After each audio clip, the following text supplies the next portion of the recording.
Hello जी, अस्सलाम वालेकुम। आज का हमारा टॉपिक है हिस्ट्री ऑफ फार्माकोलॉजी। इस टॉपिक के अंदर हम फार्माकोलॉजी की हिस्ट्री के बारे में जानेंगे और इसको बिल्कुल इजी वे में पेपर के लिहाज से तैयार करेंगे। 10 पॉइंट बताऊंगा, 10 पॉइंट के अंदर ये टॉपिक जो है वो तैयार हो जाएगा। तो चलिए शुरू करते हैं। पहला पॉइंट क्या कहता है? Pre historic pharmacology. तो प्री हिस्टोरिक फार्माकोलॉजी क्या है? पुराने वक्तों के जो लोग थे वो जानते थे कि प्लांट और एनिमल का जो मटेरियल होता है वो डिजीज़ को क्योर करने के लिए किस तरह इस्तेमाल किया जा सकता है। तो इसकी एग्जांपल है कि चाइना, इजिप्ट और इंडिया वगैरह में ऐसी हैंडमेड रिटन रेमेडीज़ मिली हैं जो कि बहुत सी डिजीज़ को क्योर करने के लिए इस्तेमाल की जाती थीं, हैं नहीं थीं। क्यों? आजकल इन सारी की सारी क्या कहते हैं ना, रेमेडीज़ को तकरीबन ऑलमोस्ट सबको जो है क्या कहते हैं छोड़ दिया गया है, क्योंकि ये फ़ायदे से ज़्यादा क्या कहते हैं नुकसान पहुंचाती थी। तो इसकी एग्जांपल देख लें तो अगर आप पोल्टस की बात करें तो पोल्टस जो है ये क्या कहते हैं कैटाप्लाज्म भी इसे कहते थे। तो ये पहले इस्तेमाल किया जाता था बहुत ज़्यादा, मगर आजकल ये आउटडेटेड है। तो इसकी इंग्लिश देखते हैं। Prehistoric people knows how to use plants and animal material to cure disease. Example China, Egypt, India. Written lists of remedies to cure disease, most of them abandoned to cure as harmful। तो साथ साथ ये भी जान लें कि father of medicine जो है वो हिपोक्रेटस को कहा जाता है। इस बंदे को आप इस एमसीक्यूज़ के लिए याद रख लें। साथ में अरेबियन साइंटिस्ट के अंदर एविसीना जो है उनका नाम भी जहन नशीन कर लें। अच्छा जी, दूसरे पॉइंट की तरफ चलते हैं। दूसरा पॉइंट जो है वो ये कहता है कि एक ख़याल था अर्ली साइंटिस्ट का कि जो आपकी बायोलॉजी है और डिजीज़ हैं इसको आप एक्सपेरिमेंट के बगैर ही आप इसको ना वाज़े कर सकते हैं। तो इस ख़याल के तहत जो है पिछले 1500 सालों के अंदर कई कोशिशें की गई कि आप मेडिसिन के शोबे के अंदर जो है एक रैशनल मेथड को इंट्रोड्यूस करवा लो, मगर सिर्फ इस एक ख़याल की वजह से ऐसा करना पॉसिबल ही नहीं हो सका।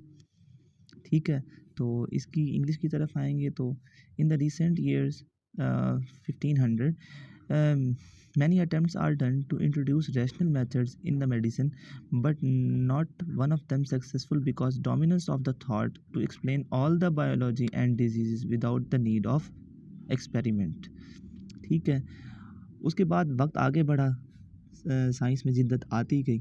तो वक्त आया 19वीं और 20वीं सदी का, जब हमें ये ज़रूरत महसूस हुई कि टिश्यूज़ और ऑर्गन्स के ऊपर जो है वो मेडिसिन काम कैसे करती है वो जाना जाए। तो कंट्रोल्ड क्लिनिकल ट्रायल्स जो हैं वो बेसिकली इंट्रोड्यूस करवाए गए हैं मेडिसिन की फ़ील्ड के अंदर, जो कि ऑलमोस्ट 60 साल ही हुए हैं जो कि मेडिसिन की फ़ील्ड के अंदर वो जब इंटर हुए हैं। तो तीसरा पॉइंट क्या कहता है? तीसरा पॉइंट जो है वो है नीड टू नो।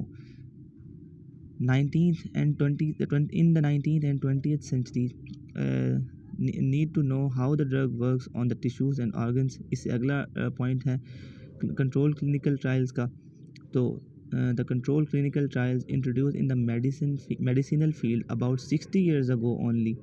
तो जब ये क्या कहते हैं इंट्रोड्यूस करवाया आपने उसके अंदर अपनी फील्ड के अंदर, तो आपको at the same time drug receptors जो हैं वो आपके रिकॉग्नाइज किए गए। रिसेप्टर्स बेसिकली एक ऐसा शेप कह लें इनको, या ऐसा बेसिकली सब्सटेंस है ये जो कि सेल मेम्ब्रेन की सरफेस के ऊपर प्रेजेंट होता है। इसकी एक बाइंडिंग साइट होती है जहाँ पे आपका लाइगेंड का मॉलिक्यूल आके अटैच करेगा। जब लाइगेंड का मॉलिक्यूल आकर अटैच करेगा तो सेल मेम्ब्रेन की जो कहते हैं स्ट्रक्चर में डिफरेंसेस पैदा होंगे। इनसाइड जो है सेकेंडरी मैसेंजर कहते हैं जनरेट होगा, या फिर आपके कहते हैं ligand gated ion channels open होंगे, जिसके नतीजे में आपका सेलुलर रिस्पांस प्रोड्यूस हो जाएगा। आगे चलते हैं। With in the last 30 years जो है रैपिड इन्फॉर्मेशन जो है आपका ड्रग से रिलेटेड आपकी फील्ड में कहते हैं ना आई है। मॉलिक्यूलर मैकेनिज्म ऑफ कहते हैं ड्रग्स जो है वो रिकॉग्नाइज किया गया। तो इसकी इंग्लिश ये है within the last 30 years rapid information about the drugs introduce in the field of medicine, molecular mechanism of the drug is recognised. अगला पॉइंट है ऑर्फन रिसेप्टर। तो ऑर्फन रिसेप्टर्स भी जो हैं कंट्रोल क्लिनिकल ट्रायल्स की वजह से हमें पता लगे कि ऑर्फन रिसेप्टर्स क्या चीज़ होते हैं। तो ऑर्फन रिसेप्टर्स इस टाइप के रिसेप्टर्स हैं जिनके लाइगेंड्स के मॉलिक्यूल्स के बारे में अब तक नहीं जाना जा सका, बस उनका एक्शन पता है कि ये कैसे काम करते हैं। उनके लाइगेंड के बारे में still we don't know what are the ligand of that receptors. इससे आगे फार्माकोजेनेमिक्स है।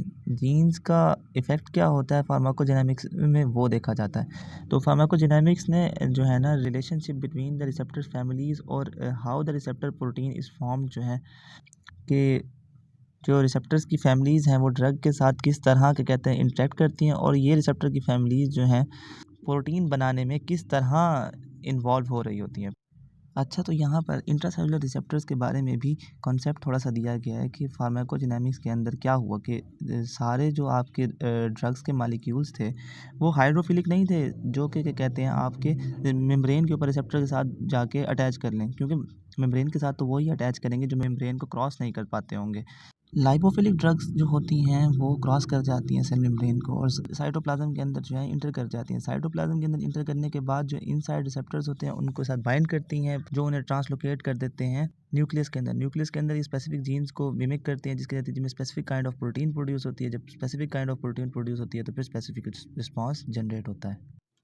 17वीं सदी ईस्वी के अंदर फिज़िकल साइंसेस जो थी उन्होंने रिप्लेस करने की कोशिश की मेडिसिनल थ्योरी की, क्योंकि उन्होंने कुछ टेस्ट किए जिसके नतीजे में पता लगा कि अगर ब्लड के अंदर बाइल ज़्यादा हुआ तो ये डिजीज़ कॉज कर देगा।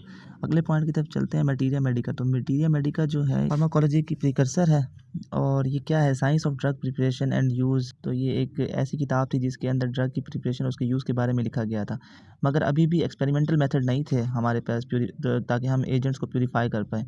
तो 18वीं और 19वीं सदी के अंदर फ्रांसिस मैजेंडा और क्लाउडी बर्नार्ड ने डेवलप की एक्सपेरिमेंटल फिजियोलॉजी एंड फार्माकोलॉजी। 10वां पॉइंट क्या कहता है कि स्टूडेंट्स को सिर्फ इतना जानना चाहिए कि हर जो सब्सटेंस जो है एक स्पेसिफिक कंडीशन के अंदर टॉक्सिक भी हो सकता है और केमिकल्स जो इसके अंदर प्रेजेंट हैं वो सिमिलर टू ड्रग मॉलिक्यूल होते हैं, एक्ट कर रहे होते हैं और in the certain specific condition के अंदर बेनिफिशियल भी हो सकता है। अच्छा जी, मैं उम्मीद करता हूँ कि आपको 10 पॉइंट्स ये समझ में आ गए होंगे। इन 10 पॉइंट्स के जो नोट्स हैं स्क्रीन पर चल रहे हैं, इन्हें अच्छी तरीके से आप देख लें। यही 10 पॉइंट्स जो हैं आपने पेपर्स में लिखने हैं। नेक्स्ट वीडियो में मिलते हैं आप नए टॉपिक के साथ। तब तक के लिए खुदा हाफिज़।